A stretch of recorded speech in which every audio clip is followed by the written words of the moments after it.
My name is Aaliyah Ross. I'm the Director of Education at the Schuylkill Center for Environmental Education. And tonight's program is titled From Food Deserts to Food Forests, Harnessing the Power of Nature to Strengthen Communities. And we'll be in conversation with representatives from 3 Philadelphia organizations that are using urban agriculture and gardening to benefit residents throughout the city by providing food, education, shade, safe green spaces, and all the benefits that we know that access to nature and green spaces provides to neighborhoods. So before we begin, I'm going to go over a few things to keep in mind during our program tonight.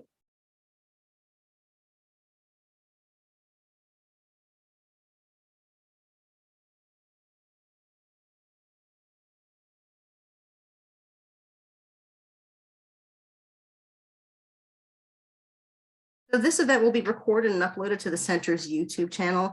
We ask that you keep your microphone on mute while listening, and please turn off your camera if you don't want to be visible during the recording. So since we're going to be screen sharing during the presentation, using the side-by-side view will let you view both the speaker and the slides. During the talk, please feel free to put any questions that you have in the chat. And I'm going to begin this evening by acknowledging that the lands on which the Schuylkill Center are located are the ancestral lands of the Lenape people, whose presence and resilience continues to this day in the tri-state area of New Jersey, Delaware, and Pennsylvania, as well as in forced diaspora throughout Turtle Island. We take this opportunity to honor the original caretakers of this land and to recognize the histories of land theft, erasure, and oppression that have brought us here today. The Schuylkill Center for Environmental Education acknowledges the Lenape people's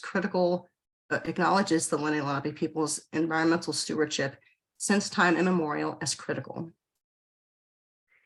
And we welcome everyone to visit the Schuylkill Center's 4 miles of trails. Right now is a really great time to come out and look at all of the signs of spring that are beginning to pop up on the trails. Our trails are open from dawn to dusk, 7 days a week, and our visitor center is open Monday through Friday from 9 to 5. So come and check us out if it's been a while since you've explored our trails. We are an environmental education organization, and we offer lots of environmental education programs ranging from school programs to after-school programs, to field trips, to outreach programs, and as well as programs for the general public. And we also have a nature preschool. We have 3 nature preschool classes, as well as a kindergarten class. We have enrollment beginning for the next year coming up now. So if you're interested in learning more about our nature preschool, come and check out our website or give us a visit. We are also right now signing up for Camp Schuylkill. So this summer, we are already getting ready for summer camp. We see kids from ages 4 to age 12. We give them lots of great nature experiences, lots of exploration of the trails, and as well as environmental education. And so if that's the kind of experience that you'd like to have for your kid over the summer, please check out our website and learn more about Camp Schuylkill. And currently we are, let me go ahead and see if I can move this out of the way so I can actually read this slide. There we go. So Walking the Edge is the current exhibition that's in our art gallery right now. Art from Our Borders and Boundaries. That show is on display now through April 1st. So please come and visit our art gallery and check out the art on the trails to see this great exhibit.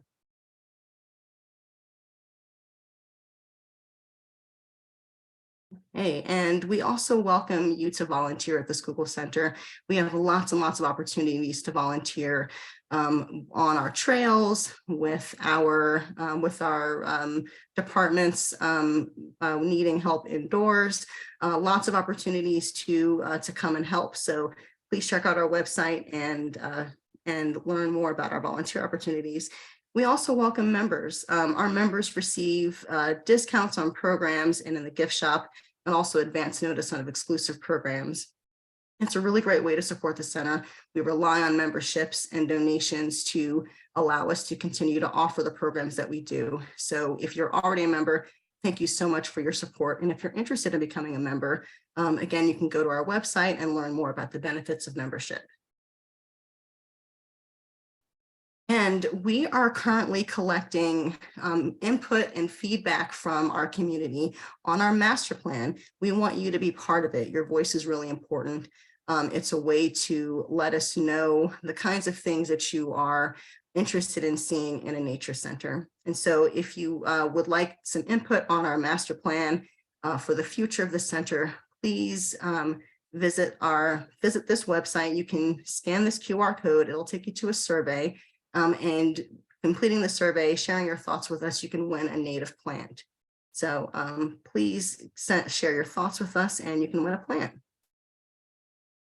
And I'm really pleased to announce that Wild Philly, which is the first book published by our executive director at the Schuylkill Center, Mike Wallbacher, is now on sale. You can check out Wild Philly at our gift shop. It's a really beautiful book that features the amazing nature in and around Philadelphia. It features lots of walks that you can go on, lots of different places throughout the Philadelphia region to see some beautiful nature.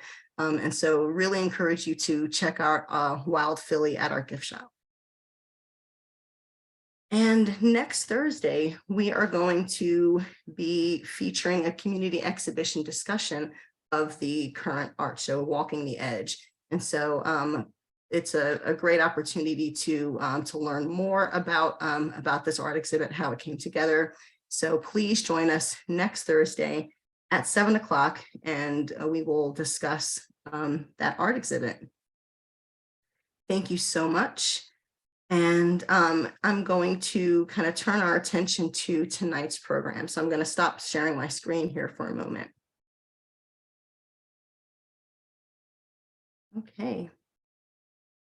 So as I mentioned, tonight we are featuring representatives from 3 different organizations that are harnessing the power of nature to strengthen their communities. And we're going to start with Jasmine. We're going to start with Jasmine Thompson of Philly Forest. So I'm going to turn it over to Jasmine. Thank you so much, Jasmine, for joining us tonight. Welcome. Thanks, Aaliyah. Hello, everybody. I'm going to share my screen. I practiced this. And I'm going to move that. I'm going to hit present. Alrighty, can everyone see? Awesome. Thanks. Yeah, I'm so honored to be invited by the Schuylkill Center and to present alongside Get Fresh Daily and Philly Orchards. I'm so inspired by all of their work, and I'm excited to tell you a little bit about ours. So Philly Forest, I'm going to take you back a couple of years. So we began in 2020, a month before the onset of COVID, and we were after Aubrey Arboretum for about 3 years to be able to rent some land from them. In 2020, they finally accepted us, and we were able to rent a 25 by 20 foot plot where we grew food for 15 families. And in Germantown, it was very unofficial. And the next year we graduated up to an acre. The next year we graduated up to 3, and we're currently at 8 acres. And so a little bit about our farm. 3 of those acres are at the farm at Aubrey, if you're familiar, and on the cusp of Germantown and Mount Airy, and another acre on private Aubrey grounds. And we just got 5 in Chester County and Westtown. And so we tend to veggies. We grow a lot of the staple veggies, focusing on those that come to maturity in 45 days. We tend to some tree fruit, persimmons, peaches, cherries, and lots of blueberry bushes. So these are some photos from the farm at Aubrey. In 2021, we adopted the Germantown Farmers Market from the Food Trust. The Food Trust founded the Germantown Farmers Market in 2018, and I was the farmers market manager there and eventually began working full time. And on the onset of COVID, they had to close a lot of markets. And so we asked if we could run the Germantown markets independently. And so they gave us a lot of technical assistance and set us up legally so that we were able to run it. And so, yeah, for the past 3 years, we've done so. We are the farm that's there. We invite Dirt Baby Farm, if you're familiar, and Star Apple Farm to provide veggies. And every week there's about 10 vendors, all the way up to sometimes 13, because folks have the option, or vendors have the option to attend weekly, bi-weekly, or monthly. And this year, the market will begin on May 13th. And we also have a CSA program. This is our lovely CSA member, Jody, with pickups that happen at the farm or at Aubrey. We also deliver, and folks get anywhere from 8 to 11 items weekly. And so Philly Forests overall is an environmental organization. We have an environmental mission, and the way that we fund all of our environmental programming is through commercial activity in farming, right? So we take a certain percentage of crop revenue each quarter to fund the urban ecology program, where we plant trees, shrubs, and perennials in the 13 zip codes in Philadelphia that have the lowest tree canopy. Each year we do a deep dive into 4 zip codes. Each Earth Day we do a deep dive into 1 zip code, but of course, if anyone in our eligible zip codes reach out to us, we try our best to accommodate them. But we have a lot of community partnerships with schools and churches and community centers and the like. We actually inherited our tree nursery at Aubrey from Pop, who you'll hear from later, but that's a picture on the left from them. And this is just a statistic that I wanted to include. Each year, US cities lose 36 million trees. And in Philadelphia, is included in that. There's tree disparities, there's tree canopy disparities between lower income communities and of course more affluent, wider communities. And a lot of times I found through looking at a lot of maps and community health assessments, and of course growing up and living in Philly, if you overlay a food access map, a life expectancy map, and a tree canopy map, there will be strong correlations with unfavorable outcomes to lower income communities. And so we have an environmental justice goal to bridge those disparities and allow all of the good benefits that trees bring and to communities that deserve them. We have community partnerships, as I mentioned before, on the left. I think this was the People's Kitchen in South Philly, and on the right, we were planting trees with Strawberry Mansion High School. And we love to focus on places that can take a lot of tree material at once, because we're still farming full-time and marketing full-time, farmers marketing full-time. And so, but we still do a lot of residences as well. And so this is another program that's nested within our urban ecology program, and it's perhaps my favorite. Last year, we were reached out to from the principal of Rhodes Elementary School, and she said that she was reaching out to different organizations to bring therapeutic programming to the students at Rhodes, because they had a lot of harrowing statistics against them, high rates of housing insecurity, high rates of food insecurity, student-related deaths, and a lot of fights. And so she was reaching out to different organizations. And so we took on the environmental education piece. And so last year in the spring, all through the summer and in the fall, we planted a food forest there with 16 different edible trees. We installed a school garden there. They have 4 4x10 beds. You can see them planting some zucchini on the right. And we also planted a natural hedge for them along 29th Street with lots of shrubs, and also understory trees, overstory trees. We also planted a perennial garden around their marquee. And this year, we're working with their rain garden and extending the food forest to include an educational meadow. We just finished a fundraiser where we were able to raise $10,000 to install that. And so our crop revenue will supplement that, of course. And this school is very unique because a lot of schools in Philly do not have a lot of grass, but Rose has about 2.5 acres wrapping around their school of grass, which is really great. So we want to activate it as much as we're able to and be present there. And we're also partnering with other schools in the district this year to install school gardens and send environmental educators there to provide programming. And you can see her, I think her name is, yes, Genesis, that's Genesis, and she's holding some sweet peppers that she tried for the first time. It's so sweet. You hear those stories all the time, but when you really see it in front of you, it's just touches your heart. And so with any site, schools, churches, residences, we collaboratively choose species that they would like.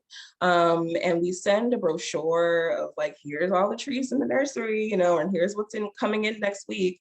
And depending on their top 3 selections, we choose the one that makes the most sense for their site. And these are some things that we take into consideration. This has to be one of my favorite parts that I love to include. So I want to invite you to take a look at these 2 spinach leaves, right? They're in fact the same picture, but just bear with me. So I bet they taste the same, these 2 spinach leaves. They look the same. I bet they feel the same, right? But hark, they are very different. So more than half of the greens that are sold in commercial grocery stores on the East Coast come from California, right? And so it takes about 6 days to lose more than half of the vitamin B9, which is good for our cardiovascular health, and more than half of the carotenoids that are good for our vision and a host of other things. And so look at this. So from California to an East Coast wholesaler, that can take about 3 days. From an East Coast wholesaler to an East Coast retailer, that can take another 3 days. For that retailer to even put it on the shelf, Acme ShopRite, can take another couple days. For you, the consumer, to go purchase that green can take even more days. And then for you to eat it can take even more, right? So by the time it's going into your body, the nutrient density has been heavily affected. And the calcium and preservatives, of course, affect the nutrient density as well. So compare that to joining a local farm CSA or going to a farmer's market, no matter which one is near you. It's immeasurable, the difference the impact that it can have on your body. And so, yeah, this is a huge encouragement to support your local farmer and cut out a lot of the middlemen, keep the dollars local, and be more nutritious along the way. Also at Philly Farce, we have farm to table dinners every other month. This is a photo from our last one at Aubrey in August. From our first one in Aubrey in August. And our next one is April 14th. If you're around, grab some tickets. We'd love to see you. And lastly, we have a host of classes this year. I didn't even talk about the team. We have 3 farm team members. We have 2 environmental educators and 1 mycologist. And so the mushroom foraging will be taught by the mycologist about mushroom ecology and biology and how we can incorporate more mushrooms into our diet, which is really fun. We have kids gardening classes. We got a grant from the Bee Conservancy. We're getting some hives on the farm this year, which is really exciting. Tree ID, lots of classes around preservation of tomatoes and peppers, and garlic is a big favorite. And we're also having a nature summer camp for 6 to 12-year-olds. And the overarching goal of all of our programming, from the CSA to the market to farm, all these classes, to dinners, is to really connect people with nature that's surrounding them. You know, you do not need to leave Philadelphia in order to get nutritious food, see beautiful scenery, and learn a thing or two about foraging and the like. So yeah, thanks for listening. And if you have any questions, feel free to hit me up, give us a follow on Instagram, send me an email if you'd like to partner. Yeah, thanks for listening, and I can't wait to hear if you have any questions later on. Thank you so much, Jasmine. That was great. I wanted to remind everybody that in the chat, we're posting links to relevant links to all of the organizations that we're featuring. So feel free to check out the chat if you'd like to learn even more about these programs beyond tonight. And also, I'm going to remind you to that we're going to, rather than kind of pause between each of our speakers and ask questions individually, we're going to hold all of our questions until the end, and we'll kind of have a question and discussion session then. And so with that, I'd love to turn it over to Kim Jordan. Kim is the co-executive director of Philadelphia Orchard Project. And so I'm gonna turn it over to you, Kim. Feel free to share your screen. Working on it. All right. It's up there. Great. Wow, I'm like still blown away from hearing everything that Jasmine just shared. I knew what Philly Forest did, but I didn't know it all. And it is just so impressive what you have done in such a short amount of time. So like I go team. So yeah, I'm just really thrilled to be included on the panel tonight, and I'm happy to share a little bit about the work that the Philadelphia Orchard Project does. So we are going into our 16th year, and for that time, we've been pretty steady in our focus of planting and supporting community orchards, and what that means and how that differs a little bit from some of what Jasmine talked about with Philly Forest is that we focus on edible perennial plants. So we're planting fruit trees, nut trees, berry bushes, vines, herbs, pollinator plants, and other edible, useful, medicinal perennial plants. And we do all of this in partnership with different community organizations. So since 2007, well, currently, I'm not going to say since 2007 because you know, there have been sites that have been lost due to development over time. So we currently support 66 different orchards at 24 different zip codes. And the same as with Philly Forest, it's a variety of partners. We work with over a dozen schools, with urban farms, with houses of worship, with housing sites, a range of different places. And the key to all of it is that the want and the desire to have an orchard or a food forest to grow perennial food crops is coming from the people living at that site. So the community organizations that we partner with own, maintain, and harvest from those spaces. And we work together with them to go through a community engaged design process, to do volunteer outreach, to do training, to provide plant materials, and then we provide ongoing support.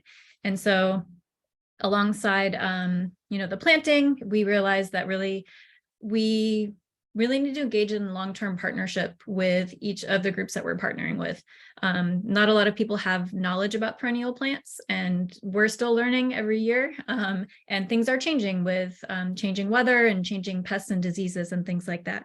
So, you know, we think of ourselves as caring for the land, but also caring for and building community with the people that we partner with. So everything that we do, and I'll be talking just briefly touching on our main programs. Everything we do is on a sliding scale, and that includes from signing up for a workshop to planting an orchard. Great. So our vision, again, is everything is that we do is collaborative. We work with communities to build urban ecosystems that are beautiful green spaces that connect neighbors because they work together in caring for the land and harvesting the food. They provide places for people to learn, and they grow fresh fruit. And the generations to come is really because, again, we're planting perennial plants that they might take longer to start actually producing. We always try to plant a range of different plants so that we have herbs and berries that are going to ripen sooner, but it might take 5 or 10 years before a tree like this persimmon behind me reaches full production. So we want to make sure that there is a more immediate benefit to the community, but also to us, it's important that these are you know, semi-permanent infrastructure, green infrastructure. Yeah, so our core values that guide POP's work is we really consider ourselves to be focused on learning and education. We learn as we go, we teach, and we think that everyone has something that they can teach too. So really working again to find people that would like to share their knowledge about plants, about orchard care, about how to use the harvest. We love to do that. Another core value is justice, which is pretty broad, but that really encompasses environmental justice, food justice, health justice. And similarly to what Jasmine mentioned, we've in the last year tried to be a little more intentional and focusing specifically, again, I'm sure we have overlapping maps of, I did actually compare the zip codes. So our zip codes don't quite align, but that's good because then we can have coverage in different areas of the city. But focusing again on those zip codes that have the lowest tree canopy, the worst access to green spaces, and poor access to fresh food. Another of our core values is permanence. Again, a lot of the community gardens and farms that we partner with do a lot of plantings of annual crops, and ours are for the most part perennial plants that will come back year after year. We can make cuttings to grow new plants. We can do seed saving in some cases. But really, we want this to be a space that's there for long-term community benefit. Regeneration is basically taking it a step beyond sustainability. So we don't want to just be sustainable. We want to think and be intentional about what are we putting into the earth and what are we putting into our relationships so that we're leaving things better than when we came. And lastly is beauty. Just as, if you have been to an orchard in the spring, when the flowers are blooming, or in the middle of the summer, when you're starting to see the fruit come in, there's pollinators flitting around, there's birds, there's a whole ecology there. And we think that this is something that should be accessible to people in every neighborhood, not just people that live in more wealthy parts of the city. So said I was going to talk about a few of our programs. So we have our main program, really our core program, is the orchard planting program. And as I said, we have currently 66 orchard partners. And with most of these partners, not everyone, wants hands-on assistance, but we provide basically ongoing staff support for doing, right now we're finishing up pruning season. So every winter, fruit trees and nut trees and berry bushes and brambles have to get pruned.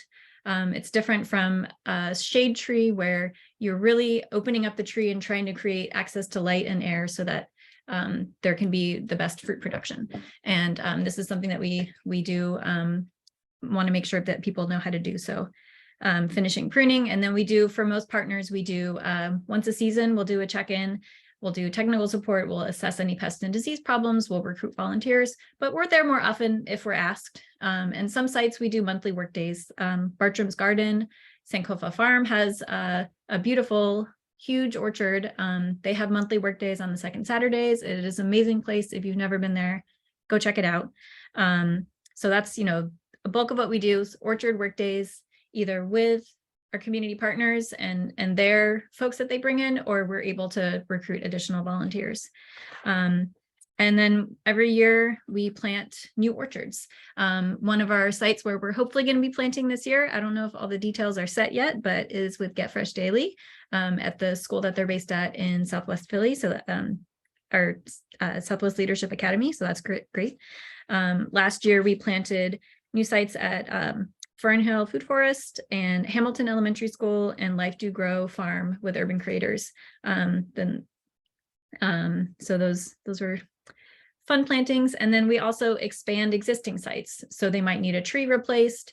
They might have had, changes in the access to light if a new building comes up and blocks things. So now they need something that's more shade tolerant, or they just were able to maybe expand the space that they're growing on, or they want to add a pollinator garden. So there's, every year, I would say maybe a dozen to 15 sites get expansion plantings as well. Another big focus is orchard education. So again, we may be working with plants that people aren't as familiar with. And if you go on our website, you can see there's a lot of different information on the blog and on the resource page. We do plant spotlights. We also do workshops, both that are taught by POP staff and also taught by community educators. We love to find new people that have knowledge that they want to share. So if you go to the Orchard Education page, you can find out how to get in touch about, if you have a workshop idea. We'd love to do that. We also do community outreach events like Apple Fest, Strawberry Fest, where maybe people don't want to plant something or they're not comfortable pruning, but everyone loves fruit. So if we invite people in, we have some fun activities. People get to harvest fresh strawberries, maybe take some plants home with them. They're just really awesome and fun events. So I don't think we have it set yet, but usually Strawberry Fest is the first Saturday in June at Strawberry Mansion, which East Fairmount Park. The name makes sense. And they have a great berry patch. So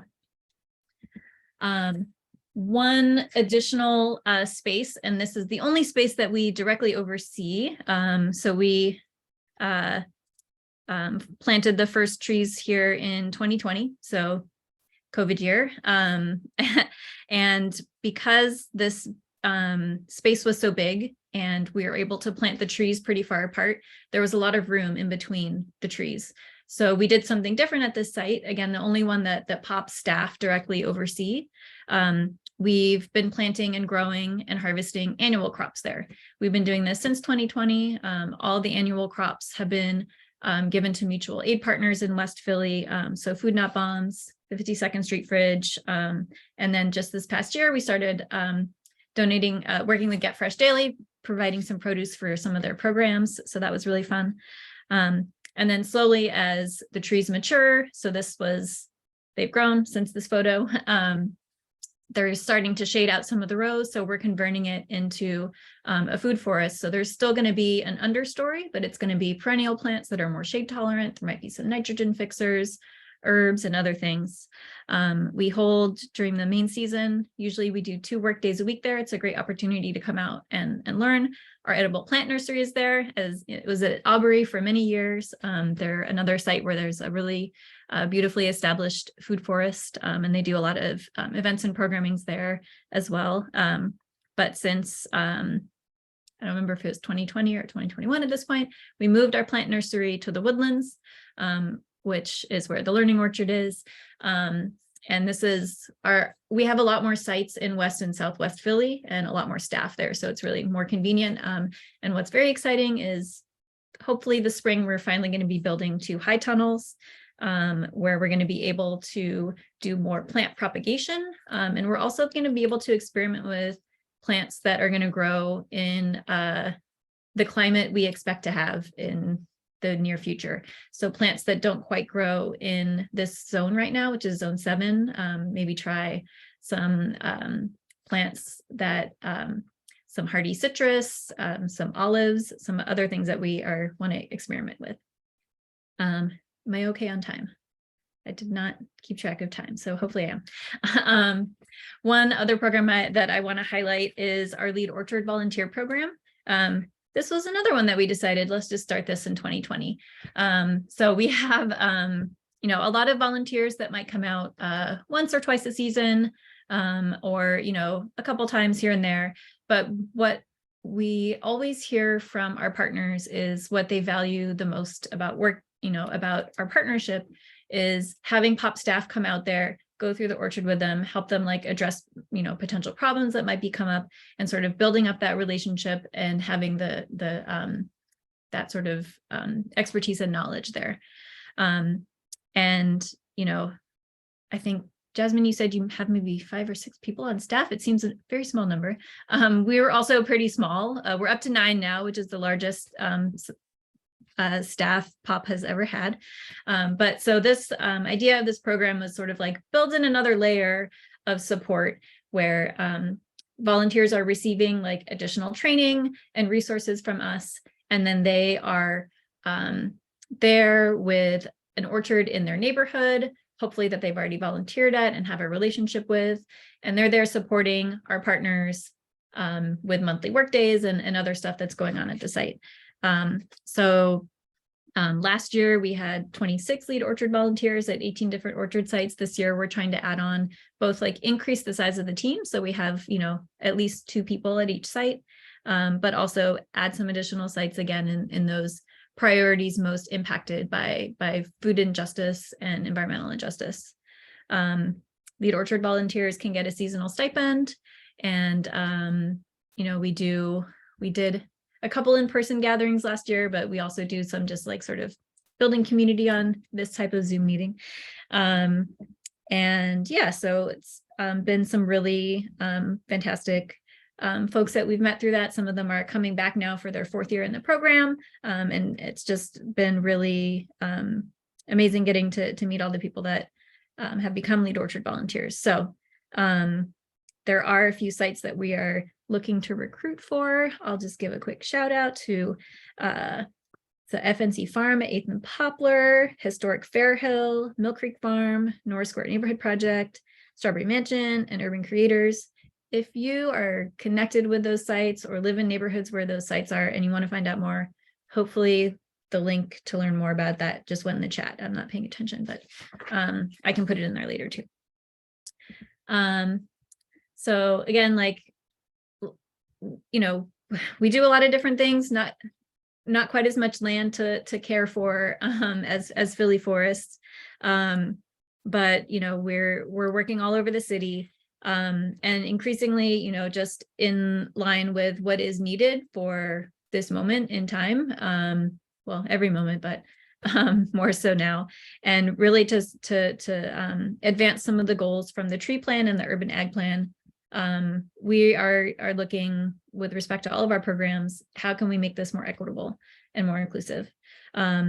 So, you know, we've looked at, you know, where the sort of the priority zip codes, where the partners that might need more support.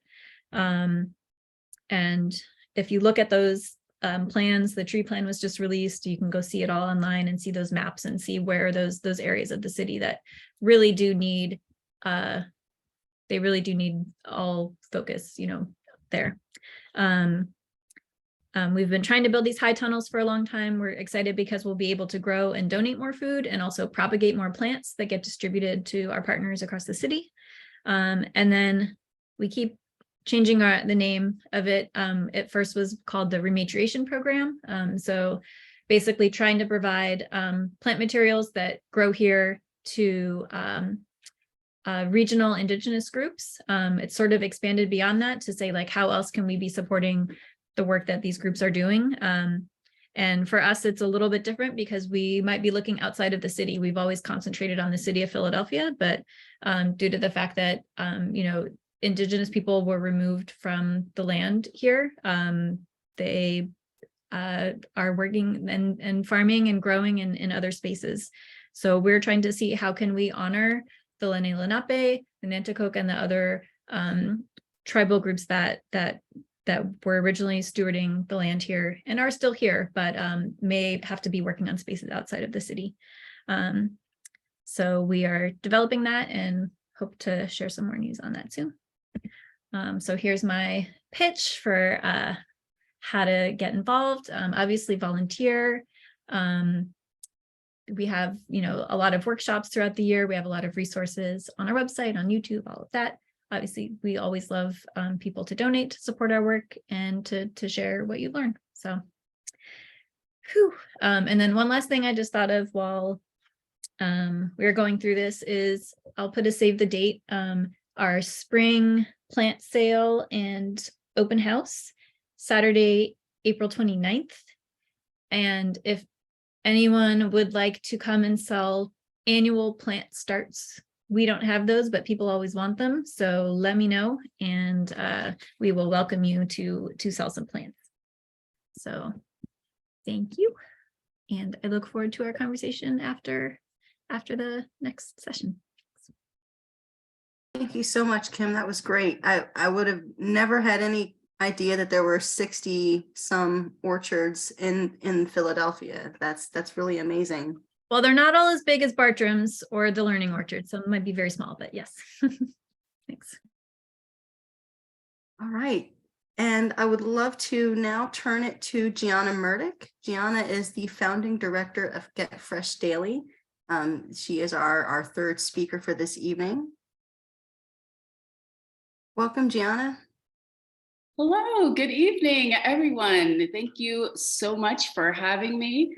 I'm really, really honored that you would ask me to be part of this panel. And I'm really excited to be alongside my fellow warriors for food and environmental justice. And shout out to Philly, to POP, because yes, a lot of amazing partnerships and support we've received from them in this last year, and also to the Schuylkill Environmental Center, where we've also done a lot of partnerships over the years. So let me go ahead and share my screen.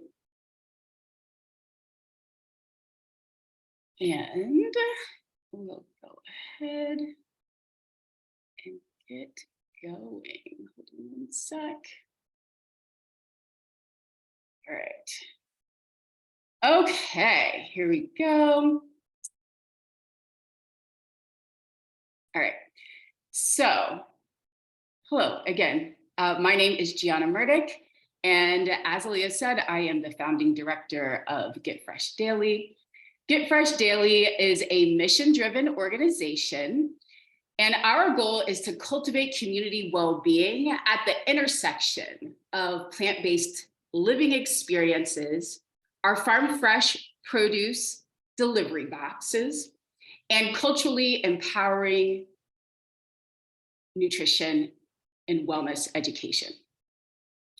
We are actually working towards a future where people live long, healthy, and vibrant lives, sustained by nourishing foods, rich community, and a return to earth-centered living.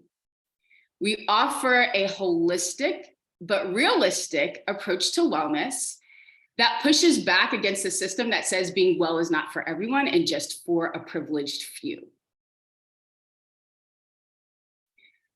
Our programs are primarily rooted in West Philadelphia, where for over the last 10 years, we've been working deeply with schools, primarily our school partner at Global Leadership Academy.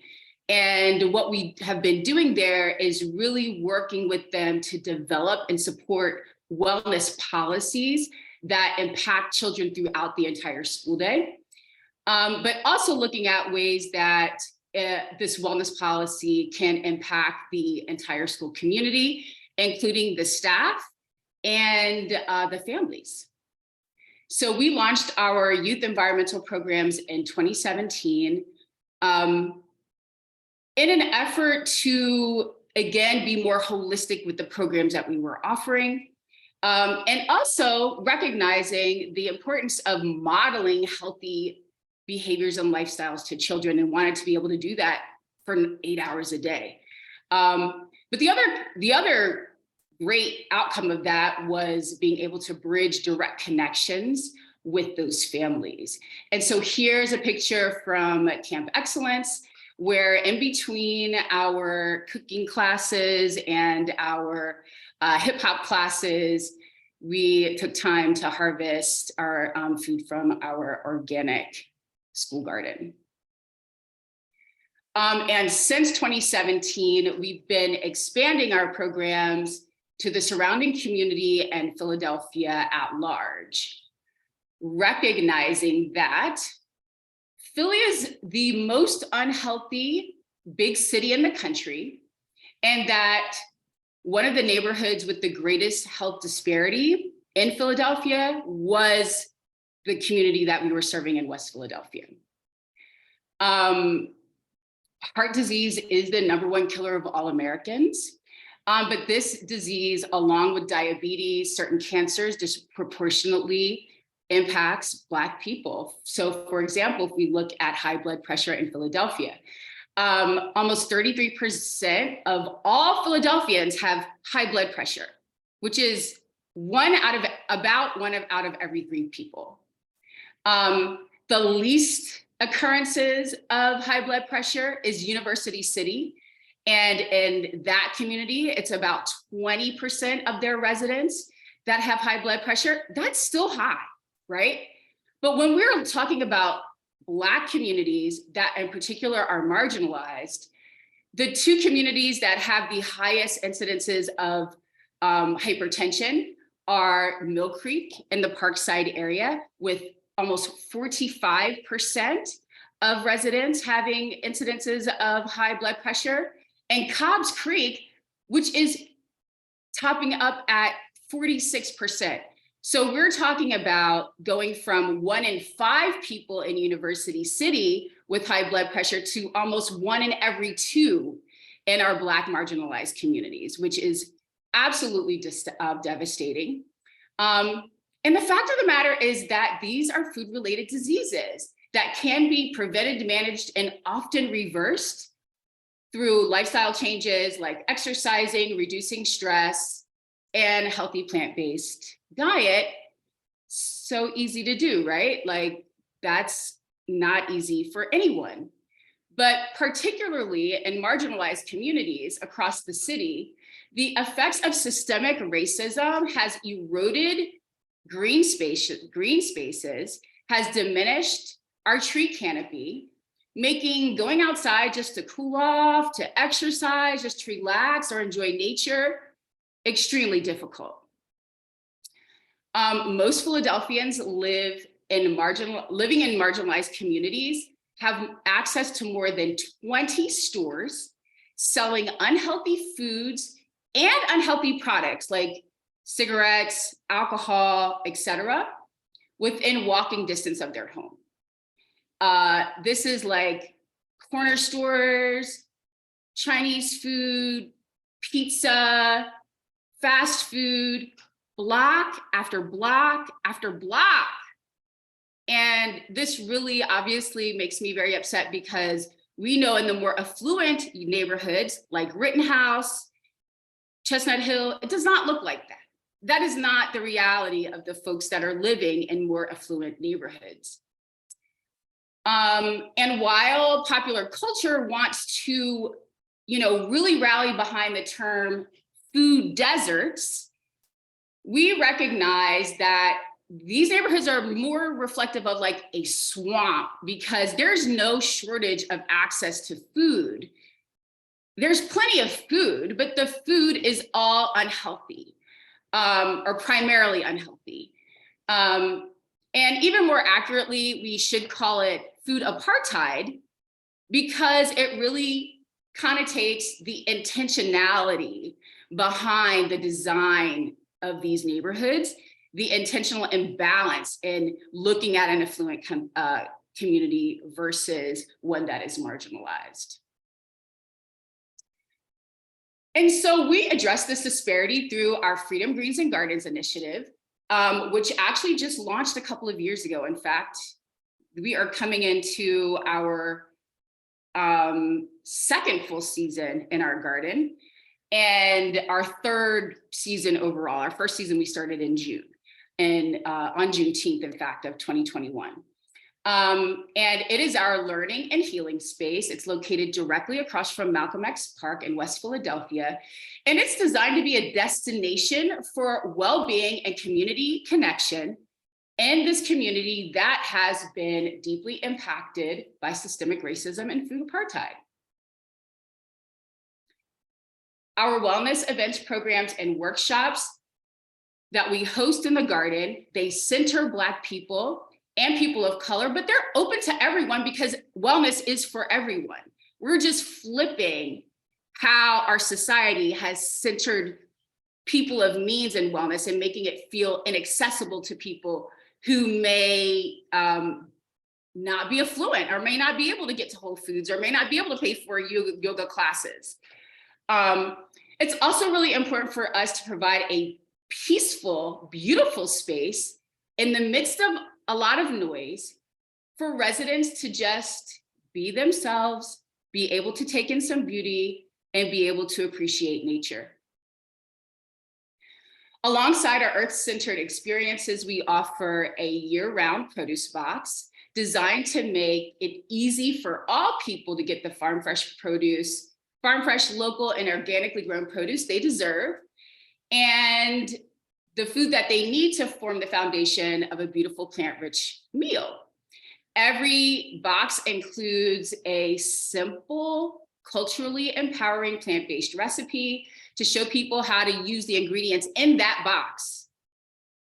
I actually personally curate every box to make sure that it's well balanced, that it's culturally sound, and that it's including the ingredients that are needed to make recipes that are accessible and equally delicious. We are deeply interested in the healing power of food that comes directly from the earth, and how these foods keep us healthy, vibrant, and strong. Our foods and recipes promote nutrient density, providing the nutrients that our cells need to operate at their highest level, to keep our immune system strong. And all of this is core to the education that we teach. We deliver to just about every neighborhood in Philadelphia to remove any barriers, right? So like to remove the barrier of I don't have access to farm fresh, local, or organic food, we deliver to you. So we're taking that out. So our goal is to ensure that every neighborhood in Philadelphia has access to this beautiful produce. And we home deliver.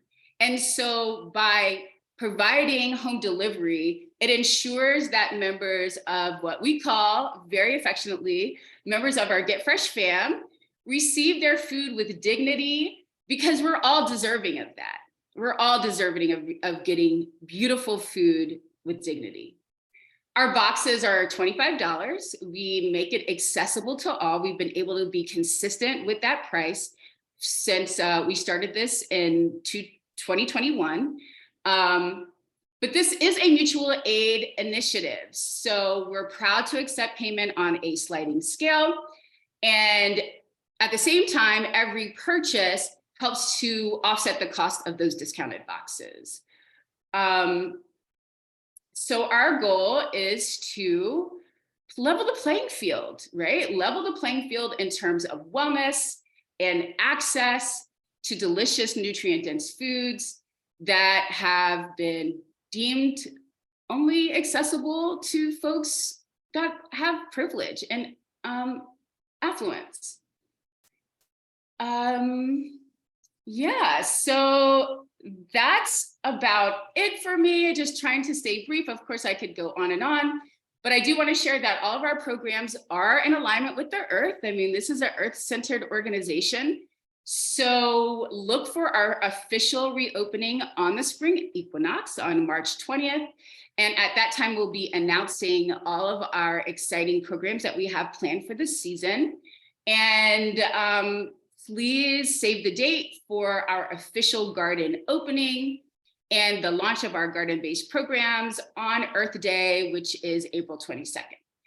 And if you are interested in connecting with us, joining our community, coming to our events, if you are have a business, or if you are interested in hiring us to come out and supporting a corporate wellness program, we're really excited to come out, bring our boxes, do cooking, plant-based cooking lessons on site with your team. Please do reach out to me directly. This is my email, our Instagram, please follow us, check out our website. And if you are ready to kick off your plant-centered lifestyle, purchase a box, again, year round. We've had beautiful produce all season long, and you can use that QR code to place your order. Thank you so much. Thank you, Jiana. And also thank you for bringing up how the term food desert, which is in the title of this program, how it doesn't really represent the situation as it currently is. And so it's always good to really think about how the terms that we use, how that impacts the way that we think about these issues. So I want to now take some, I know that it's 8 o'clock, but we can take some time now to turn to questions from our audience. If you have a question for anyone from any one of our speakers, or maybe a general question for all of our speakers, feel free to go ahead and put that in the chat. I know that there's been several questions being posted in the chat, and I see that our speakers have been kind of answering those questions as we go along, which is great, because we are getting a little bit short on time. But one thing that I think might have saw mentioned that I'm not sure if it got answered was there was a question about the training for the Lead Orchard Volunteer Program. I think that was that was during when you were speaking, Kim. Can you tell us a little bit more about the Lead Orchard Volunteer Program and how to get involved with that? Yeah, I just saw that I had missed that one. So I would say learning is never done.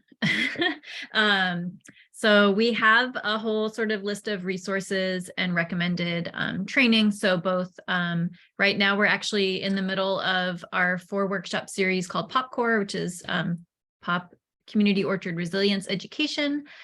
So we have actually posted recordings from last year, so you can go and look at those on our YouTube channel. But the first one is year-round orchard care and pruning. The second one is pest and disease. The third one is, oh no, I'm forgetting the third one. Harvest and use. And the last one is food forest design and sort of plant selection. So that's sort of the initial training that we recommend, but there's a lot. You can never stop learning, seriously. But the important thing we think is that you're not learning this by yourself, and you're training like with POP staff, with community partners, with other volunteers. And so the other thing is, like, there's always stuff to do throughout the season. So I would say look at our website.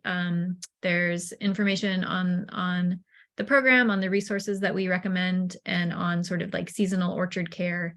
There's a lot of the annual gardens really are able to shut down over the winter, but for us it's like, well, it's pruning season, let's get going.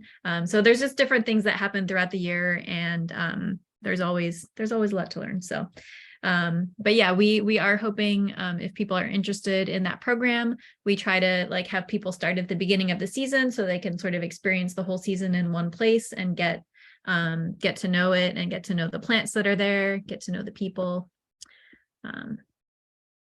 Yes. Oh, another question about favorite species.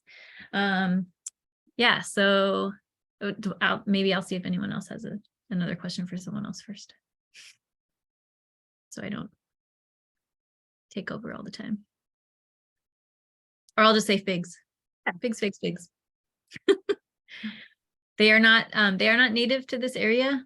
They were brought here and planted here, but they grow very well here. They don't have a lot of pests and diseases. They're delicious. There's a lot of different varieties. So figs. Great. I have a question. Oh, actually, sorry. There's another one in the chat that is it too late to join POP-CORE this season or this year, Kim? No, there's 2 more live sessions.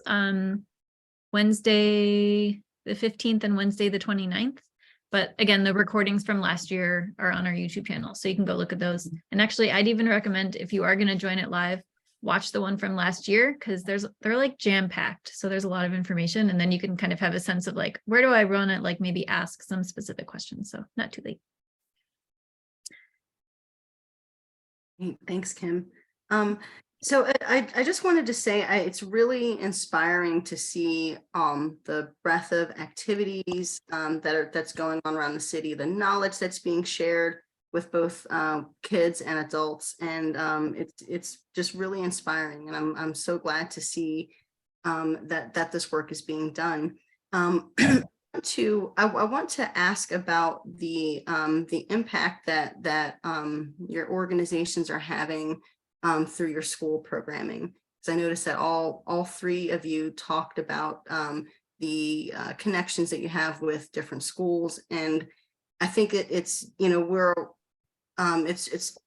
really obvious what those direct impacts can be. Kids learning about trying different foods, learning where their food comes from, learning about how plants grow and sort of getting that vitamin N, that nature connection that they need to have. But I'm curious about if you can talk about what the broader impacts of those programs are in school beyond the direct environmental education benefits. Are there, behavioral and social impacts that you're seeing in the students that you work with, and can you talk about that? There's one that comes straight to my mind. I'm just gonna like hop in, Aaliyah. So when we first got to Rhodes Elementary at 29th and Clearfield, the first class that we had coming out was the second grade class, and they were gonna help plant trees. And we figured, okay, we have a certain time frame, we're gonna get the holes pre-dug so that they can like fit the tree in there and finish up the project and get that gratification. But while we were digging the holes, there was an 8th grade, I think there was 7th grade and 8th grade that was yelling out of the windows saying that like myself and the team looked like slaves. So that was one thing, right? And then, so we were kind of talking with them through the window, like, no, it's actually like liberation, kind of like very jokey. But then as we got older kids coming out, they would tease each other, they would tease our team about working with working on the land and working with the land, planting anything, which just really resembles slavery. And so that kind of jolted me because I didn't really know what to say. Because I'm thinking, oh, trees everywhere, like trees and leaves of clouds, And so I sat with it for a while. Thankfully, it was not just a one-time planting. We really want to build relationship and community with the schools. And so I was able to learn how to like hold space for their perception but to still work with them, still get trees in the ground, still grow and harvest food. And so just for one growing season to see how they turned around and they're excited for the maturation of peaches or the harvesting of peppers really touched my heart. And I think, and I hope that as we return to the schools, that they can see just how liberating growing food is and increasing habitat for wildlife and working on a long-term project can transcend their perception of slavery and nature. Thanks for sharing that, Jasmine. Oh, I was just going to hop in and just second that and say that, that's a real thing, right? Like, and I feel that this work is really important to really illustrate that, our people are masters of this land. Like this is our true heritage. Like, let's go back before slavery. Like, we do have a history that begins before we were enslaved in this country. And so like, it just becomes a part of a broader conversation that is really important and very overdue. And I love being able to have that conversation with the land and honoring the earth and, all that she provides. And I just wanted to share that the impact for our work in schools has been pretty significant because we are able to, go beyond just working with the students, but working with their families. And so just getting feedback that it's pretty profound to hear, particularly like with our access to the boxes and the garden program, just like being able to connect that and hearing like, we didn't even know the value of, the difference between eating organic or locally or in season versus conventional, like didn't even know those terms. And now being able to not only distinguish it, but be able to get it, and being able to see that transformation in attitudes, lifestyles about eating healthier, and hearing people be like, I don't even want to have food out of the grocery store anymore, like really being able to, I think with consistency, being able to really change behaviors and attitudes around eating healthier and knowing that those conversations are happening in their homes, I think is really exciting and deep.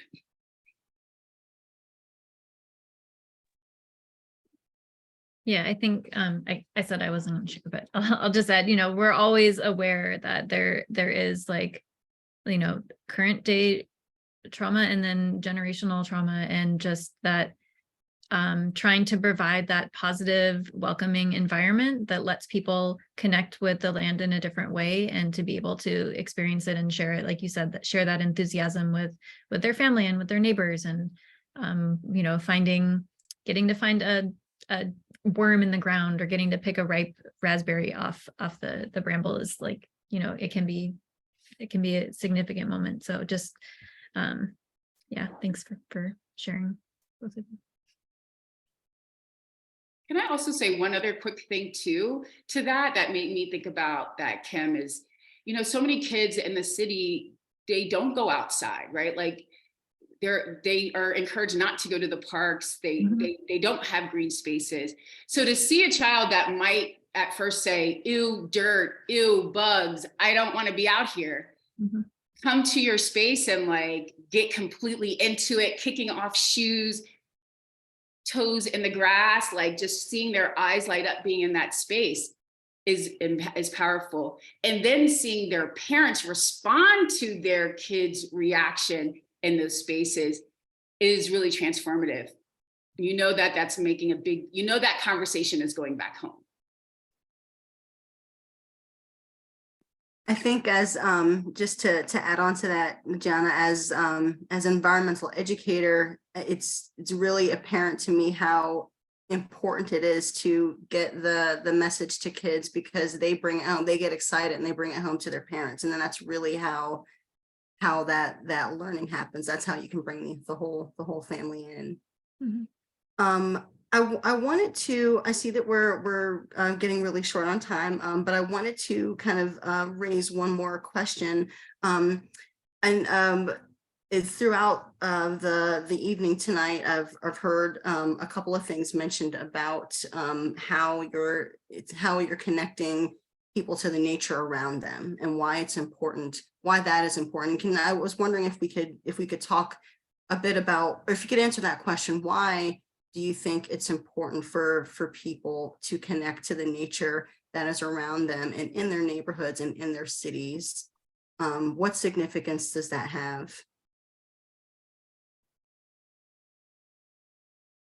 Who wants to start?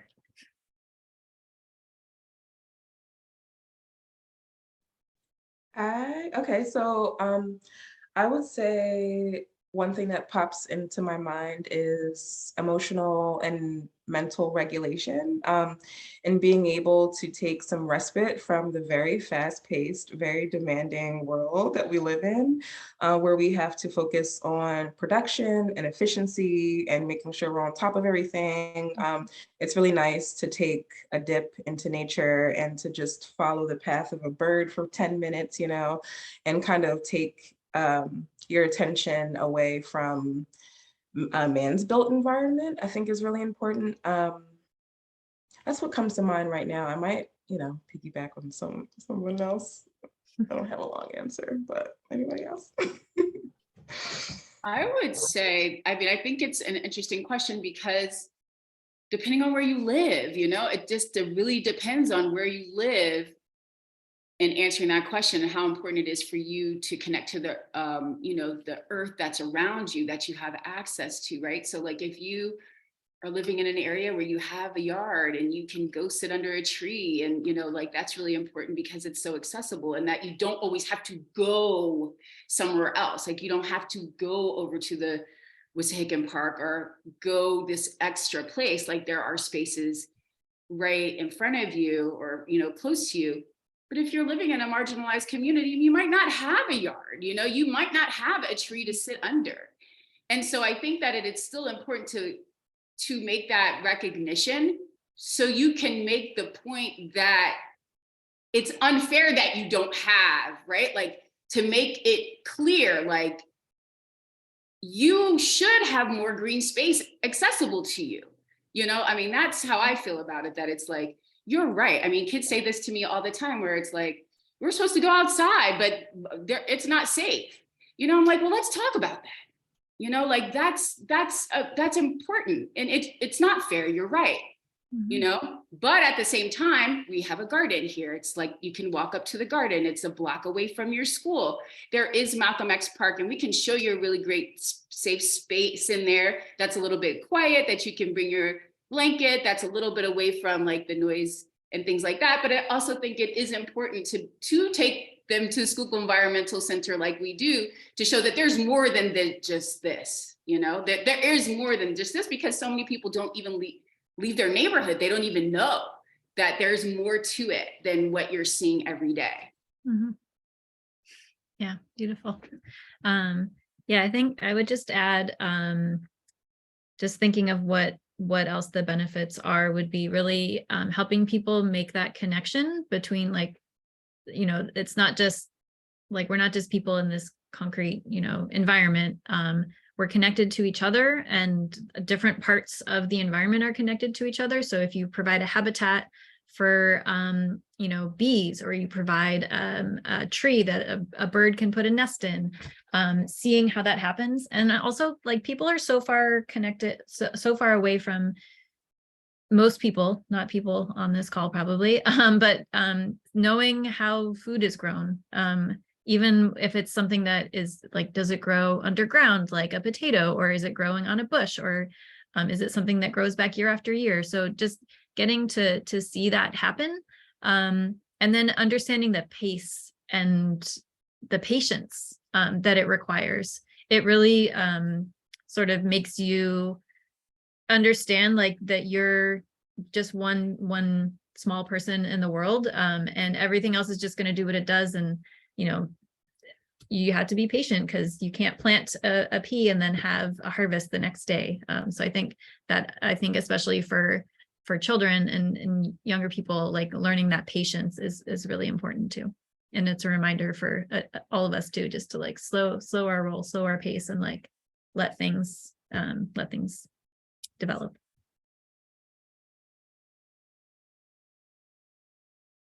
Thank you, Kim. And I think that's a really great note to end our evening on.